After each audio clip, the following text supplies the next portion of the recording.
Are you ready to improve your guitar skills? Whether you are a beginner or leveling up your guitar skills, this tutorial is for you. So let's now begin.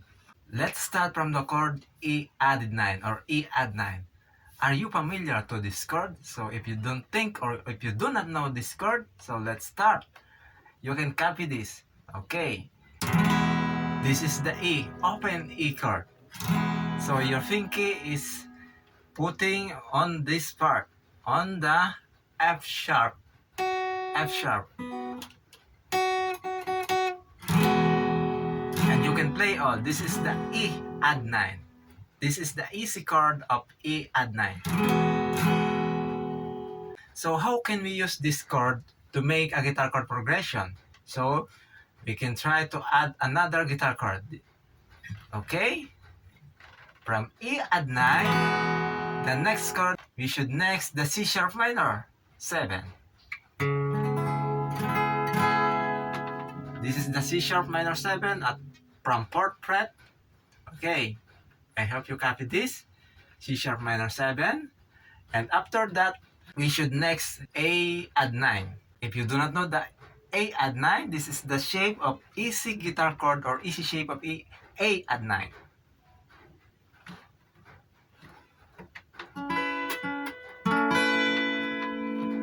From the 5th fret, you can copy again. 5th and 6th string is muted when you play this A add 9. And then, okay, let's now proceed to the next chord, B add 11. This is the shape of B add 11 from 7th fret. Just make a bar your index finger or foot at the top of the 6th string. And your 3 finger make E shape.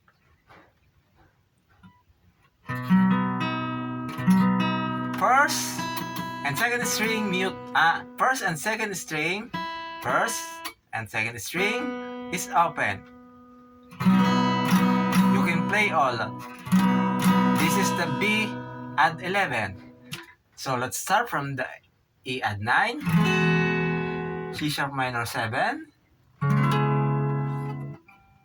A add 9, and B add 11. And you can now create chord progression. So I'm gonna play it for you.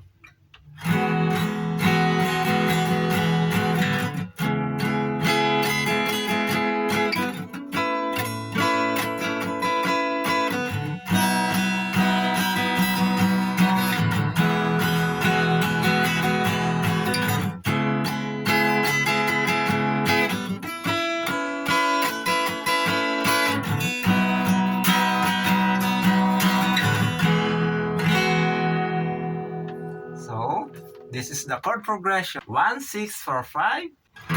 This is the 1. This is the 6. C sharp minor 7.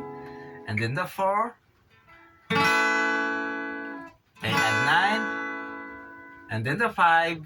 B add 11. The pattern of the chord progression. And what about the pattern of the strumming? You can create whatever you want. Down, down, down, up, down, up, down, down. You can use this. If this lesson helps you, so please try to subscribe, follow, like, and share this video, okay? Thank you for watching.